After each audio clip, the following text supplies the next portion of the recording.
Welcome to our channel. आज हम लोग डिस्कस करेंगे मौर्य कला से संबंधित जो क्वेश्चन है उसको देखेंगे। हम लोग इसमें मेंस के लिए एक क्वेश्चन है, उसका मॉडल आंसर डिस्कस करेंगे कि कैसे लिखा जाता है। इसमें अगर ऐसे जैसे बताया कि उस तरह से लिखिएगा तो आप लोगों को ठीक ठाक लगभग 25 के आसपास 38 में नंबर मिल जाएगा। तो सबसे पहला क्वेश्चन है कि मौर्य कला तथा इसके भवन निर्माण कला की मुख्य विशेषताओं को स्पष्ट करें कीजिए और बौद्ध धर्म के साथ उनके संबंध पे भी प्रकाश डालना है। ठीक है, तो ये क्वेश्चन है 38 मार्क्स का होता है सेक्शन 1 का। तो हम लोग ये हमारा इंट्रोडक्शन है। तो भारत के इतिहास कालखंड में कला का व्यवस्थित विकास मौर्य काल से माना जाता है। सर्वप्रथम मौर्य काल में कला के क्षेत्र में पत्थर का प्रयोग शुरू किया गया, जिससे कलाकृतियों को स्थायित्व मिला। तो ये होगा हमारा इंट्रोडक्शन। ये वाला सेक्शन ऐड भी कर सकते हैं, नहीं भी ऐड कर सकते हैं, इन्फॉर्मेशन है एक्स्ट्रा टाइप है। हालांकि मौर्य काल से पूर्व भी विभिन्न प्रकार की कला का प्रचलन था, परंतु कलात्मक वस्तुओं के निर्माण में लकड़ी, मिट्टी की ईंटों तथा घास फूस आदि के प्रयोग किया गया, जिसके कारण वे हमें प्राप्त नहीं होते। मतलब ये सब की चीज़ है ना, लकड़ी वकड़ी मिट्टी ये सब गल के सब खत्म हो गए, इसलिए वो नहीं मिल पाए हड़प्पा के समय के जो कलाकृतियाँ थी। इसीलिए हमको मौर्य कला से ही कलाकृतियों को मिलना शुरू होता है। और कला की शुरुआत लगभग माना जाता है भारत में मौर्य काल से ही माना जाता है। अब मौर्य कला एवं भवन निर्माण में देखेंगे तो एक राजकीय कला होता है जो राजा के संरक्षण मतलब कि राजा के सपोर्ट से बनता है या राज्य के सपोर्ट से बनता है। और दूसरा लोक कला जो आम जनता के द्वारा बनाया जाता है। इसमें मिट्टी के बर्तन, मृद भांड है, मूर्तियाँ है, सिक्का है, ये सब चीज़ है। ठीक ना, जो मूर्ति उर्ति है, जैसे मान लीजिए यक्षिणी की मूर्ति मिली है, ये सब चीज़। और राजकीय कला में कौन सा आएगा, तो राजकीय कला में चंद्रगुप्त मौर्य का राज प्रसाद जो है, अशोक स्तंभ है, ये स्तूप है, गुफा है, ये सब चीज़ आएगा। हम आगे देखते हैं। राजकीय कला में अगर हम देखेंगे तो चंद्रगुप्त मौर्य के समय के जो राजप्रसाद है ये फेमस है। ये आज भी मतलब इसको प्राप्त किया देखा जा सकता है। वहाँ पे कुम्हरार में इसका अवशेष बचा हुआ है पटना के। एक फिर अशोककालीन तो कलाकृति में अगर मौर्य कला में देखेंगे तो सबसे ज़्यादा निर्माण जो है अशोक काल में हुआ। अशोक काल में कलाकृति और अपने बेस्ट लेवल पे मौर्य कला पहुँच गया था। ये स्तूप का निर्माण कराया था, लगभग बोला जाता है 84,000 तक स्तूप बना है। स्तंभ है अशोक स्तंभ जिसको बोलते हैं, चैत्य है, बराबर की गुफाएं है, मतलब गुफाएं भी बनाए हैं। गुफाएं तो दशरथ भी बनाए थे, लेकिन ये भी बनाए थे। और इसके अलावा वेदिका है और भी चीज़ें हैं। ठीक है, फिर दशरथ के समय में देखा जाए जो अशोक के ग्रैंड सन थे, तो नागार्जुन पहाड़ पे 3 गुफाएं बनाए थे। ये अशोक बराबर की पहाड़ियों में 4 बनाए थे। तो ये है, ये सब राजा के द्वारा बनाया गया चीज़ है। तो इसके हम लोग बारी बारी, ये तो हम लोग ओवरव्यू कर दिया। अब थोड़ा सा विशेषता के बारे में चलेंगे। तो विशेषता हम लोग डायरेक्ट भी लिख सकते हैं या 1 बाई 1 करके। पहले हम लोग राजप्रसाद के बारे में लिख लेते हैं, फिर स्तूप स्तंभ इस तरह से करके हमें जाएंगे। तो सबसे पहले हम लोग राजप्रसाद के बारे में देखते हैं। तो मौर्यकालीन स्थापत्य की प्रथम कृति राजधानी में स्थित चंद्रगुप्त मौर्य का राजप्रसाद है तथा इसका दुर्गीकरण है। यहाँ पे वो आई के आ की मात्रा होगा। और उसका दुर्गीकरण है जिनकी चर्चा कौटिल्य के अर्थशास्त्र एवं मेगास्थनीज की इंडिका में है। फाहियान ने इसके बारे में कहा है कि ये मनुष्य नहीं बना सकते बल्कि ये देवता। मतलब कि इतना अच्छा लगा फाहियान का। फाहियान जबकि आया था 600 साल बाद, चंद्रगुप्त मौर्य के 600 साल बाद आया था, तब तो आके देखा तो उसको उतना सुंदर, जब सोचिए शुरू में जब बना हुआ था कितना अच्छा लग रहा। तो मतलब इतना प्रभावित था कि बोला कि नहीं, इंसानों के बस की बात है नहीं ऐसे बनाना, ये देवताओं के द्वारा बनाया गया। इनकी और कुछ क्या विशेषता थी, ये 80 स्तंभ बने थे, मतलब कि ऐसे 80 स्तंभ ऐसे थे, उस पर लकड़ी के महल बने हुए हैं। ये स्तंभ तो पत्थर के थे, यानी पसाण के स्तंभ थे। फर्श और छत लकड़ी से बने थे। और ये इनका ये स्तंभ था, इसमें देखिएगा तो वो था चांदी से ऐसे इस पर बनाया गया था। मतलब इसका लपेटा गया था स्तंभ पे और उस पर सोने की चिड़ियाँ बनाए गए थे। ठीक है, तो इस तरह से वो था, लता टाइप के कह सकते हैं। फिर महल के चारों ओर 700 फीट चौड़ी खाई थी, ताकि बाहर के जो दुश्मन आसानी से महल में ना आ पाए। अटैक या लड़ाई होता है तो उसके इसमें ये लोग आसानी से अंदर ना आए, ये सब चीज़ के लिए था। तो ये 700 फीट चौड़ी थी और गहरी भी थी, 60 फीट के आसपास गहरी थी। इस नगर को अगर देखा जाए तो लकड़ी के दीवार से घेरा गया था। और जैसे मान लकड़ी के महल यहाँ है तो इसको चारों तरफ से ऐसे लकड़ी के दीवार से घेर दिया गया है। और लकड़ी के दीवार घेरा गया है तो उसके बाद में ऐसे ही गड्ढा कर दिया गया था और गड्ढा में ऐसे पानी था ताकि बाहर से लोग, और इंट्री गेट हुआ करता था। इंट्री गेट अपना सुविधा अनुसार बनाया गया होगा। अब क्योंकि लकड़ी से घेरा गया था, माना लड़ाई केस होता है, कोई अटैक करता है तो मारना होता है, तीर तीर से ही लड़ाई होती थी पहले, तो तीर छोड़ने के लिए बीच में छेद छेद हुआ करती थी। तो लकड़ी की दीवार से घेरा गया था और तीर चलाने के लिए इसमें छेद था। महल का पुरातात्विक अवशेष पटना के कुम्हरार नामक जगह से प्राप्त हुआ है, जो बताया गया है कि कुम्हरार से मिला है। अब अशोक स्तंभ की बात करते हैं, तो ये स्तंभ अशोक के द्वारा बनाया गया था। ये सर्वश्रेष्ठ नमूने हैं अशोक के। इसका खासियत है कि ये एक ही पत्थर से बने हैं, मतलब कि पत्थर से जोड़ जोड़ के नहीं बने, ऐसे नहीं कि एक पत्थर यहाँ ऐसे डाल दिए फिर उसके ऊपर पत्थर ऐसे ऐसे नहीं बनाया गया। एक पहाड़ को ही काट के आकाश में पत्थर से बनाया गया है। सोचिए, जो उसने धर्म प्रचार के लिए बनाया था, देश के विभिन्न भागों में स्थापित किए थे। ये लाल बलुआ पत्थर जो चुनार से मिलते थे, वहाँ से, चुनार जो बनारस के पास है वहाँ से इनको निकाल के बनाया गया है। इन स्तंभों पर एक खास तरह की पॉलिश की गई थी, जिसे ओप कहते हैं। मतलब इतना पॉलिश था कि ये धातु की तरह चमकती थी, शीशे की तरह चमकती थी। और अब अभी भी इसका जो पॉलिश अभी उतना ही अच्छा चमकता है, लेकिन अब ऐसा पॉलिश नहीं प्राप्त किया जा सकता। उन लोगों के कलाकारों के समय पॉलिश मतलब कि इस तरह से था, उन लोग निपुण इतना हो गए थे कि इतना अच्छा सा पॉलिश करते थे जैसे पत्थर होकर लगता था कि धातु है। और ये चुनार के लाल बलुआ पत्थर से बना हुआ था, जिसे ओप कहते हैं। ये 30 से 50 फीट ऊंचे होते थे और 50 टन वजनी होते थे। स्तंभ के आधार के तरफ ये मोटा, मतलब नीचे मोटा होता था, धीरे धीरे ऊपर ऊपर पतले होते जाते थे, इस तरह शेप में थे। और यहाँ सिंह या बैल या अलग अलग बनाए गए थे, ठीक है। नीचे वाली भाग को लाट तथा ऊपरी भाग को शीर्ष कहते हैं। मतलब नीचे की जो पोर्शन है, नीचे की पोर्शन लाट, ऊपर के पोर्शन को शीर्ष कहते हैं। और ऊपरी हिस्से में शेर, बैल, ये सब चीज़ जानवर बनाए गए थे। मौर्यकालीन स्तंभ के कुछ अगर एग्जाम्पल देखिएगा, यहाँ ये भी देख सकते हैं कि यहाँ जो है ना, ये उल्टे खिले कंबल यानी बेल, इसको घंटा बोल सकते हैं, या उल्टा खिला कंबल है, वो उससे बना था। फिर उसके ऊपर मेखला होता था, उसके ऊपर फिर चौकी स्वरूप बना के उसके ऊपर जानवर के कलाकृतियाँ होती थी, मतलब मूर्तियाँ होती थी, तो इस तरह से होती थी।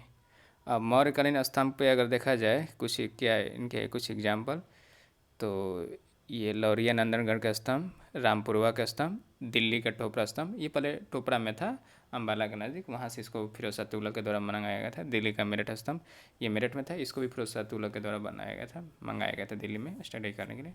फिर सारनाथ स्तंभ, जिसको वहाँ से राष्ट्रीय चिन्ह लिया गया है। लौरिया अरराज स्तंभ है।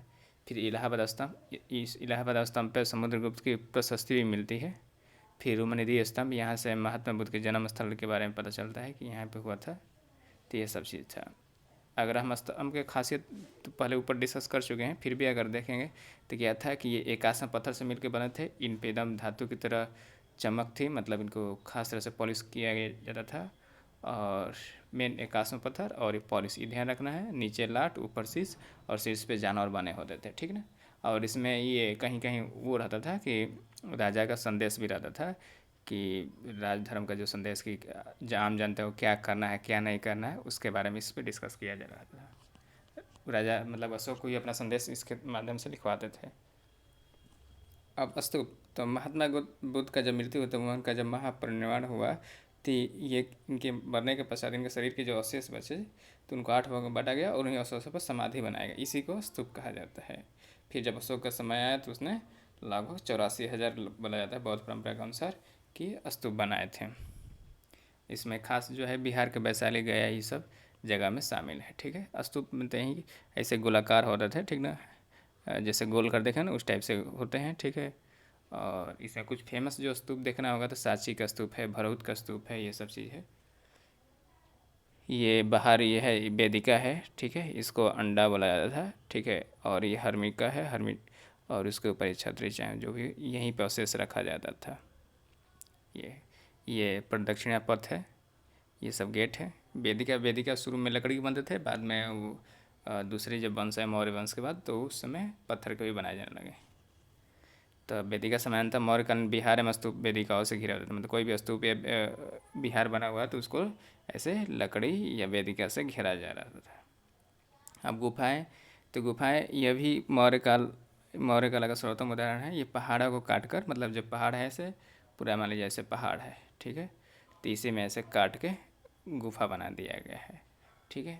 और फिर दीवारों और छतों को पॉलिश कर दिए थे। ये भी इतने पॉलिशदार थे कि ये भी चमकते थे, शीशे की तरह चमकते थे। और गेट पे और चाहे दीवार पे संदेश भी यहाँ पे रहता था, चाहे सजा दिया जाता था। तो ये पहाड़ों को काट कर बनाई जाती थी। दीवारों और छतों को पॉलिश कर दी जाती थी। प्रवेश द्वारा सजावटी मतलब प्रवेश जो द्वार है ये सजावटी होते थे, मतलब सजा कर रखा जाता है। कहने का मतलब सिंपल ऐसे गेट नहीं रहेगा, इस पर कुछ ना कुछ कलाकृति ऐसे से बनाई रहती थी। आप इसको गूगल करके भी देखिएगा तो वहाँ है बराबर का, और नागार्जुनी पहाड़ पे जो है ना गुफा है उसका देखिएगा तो उसमें गेट में सजावट दिखेगा। अशोक ने बराबर की पहाड़ियों पे 4 गुफाएं बनाए थे, जिसको नाम है कुछ कर्ण चौपाल है, सुदामा है, लोमस ऋषि है, विश्व झोपड़ी, ये सब चीज़ है। दशरथ ने भी बनाया था निकट मतलब नागार्जुनी पहाड़ी में 3 गुफाएं बनाए थे, जिसमें गोपी है, वेदांतिका है, बहियाक या बहायक है, ये गुफा है। तो अशोक और दशरथ दोनों ने बनाए। और ये गुफा में मेन आजीविकों के लिए दिया गया था। आजीव हालांकि बौद्ध भिक्षु भी रह सकते थे, लेकिन आजीविक संप्रदाय को रहने के लिए दिया गया था। अब लोक कला देखते हैं। ये तो जितना भी पढ़े, हालांकि सिक्का भी आ जाएगा, हमको लगता है कि उसी में क्योंकि सिक्का तो राजा के द्वारा ही निकाला जाएगा ना, तभी तो उसमें होगा। तो सिक्का उस समय पंचमार्क था, मतलब ऐसे रहता था, उसी में कुछ पंच टाइप का मार्का बना दिया जाता था, ऐसे पंच मार्क इसको बोलते थे। ये चांदी के होते थे अधिकतर, ठीक ना। तो ये भी सिक्का भी इसमें ऐड कर सकते हैं। अब लोक कला में देखेंगे तो ये आम जनता और कलाकारों के द्वारा बनाया था, और दरबार से बाहर इसमें राजा का सपोर्ट नहीं होता था। ये जो भी बनाते थे लोग अपने बलबूते पे बनाते थे, और ये अपने अनुसार। इसमें क्या था कि ना ही शाही चीज़ों को बनाया जाता था, और इसमें मतलब वहीं जैसे पशु पक्षी के मूर्ति या नर नारी की मूर्ति, ये सब चीज़ बनाए गए थे, ठीक है। विभिन्न क्षेत्रों में यक्ष शैक्षणिक की मूर्ति है, ये भी लोक कला का उदाहरण है, जैसे अभी पाया गया है। दीदार नगर से प्राप्त चमन ढारणी, ये बहुत ही मतलब कि फेमस है। ये अभी भी रखा गया पटना के वहाँ पे खुदा बख्श जो लाइब्रेरी है शायद वहाँ पे रखा गया है। नहीं सॉरी, लाइब्रेरी नहीं, वहाँ पटना में एक है म्यूजियम है, वहाँ पे है।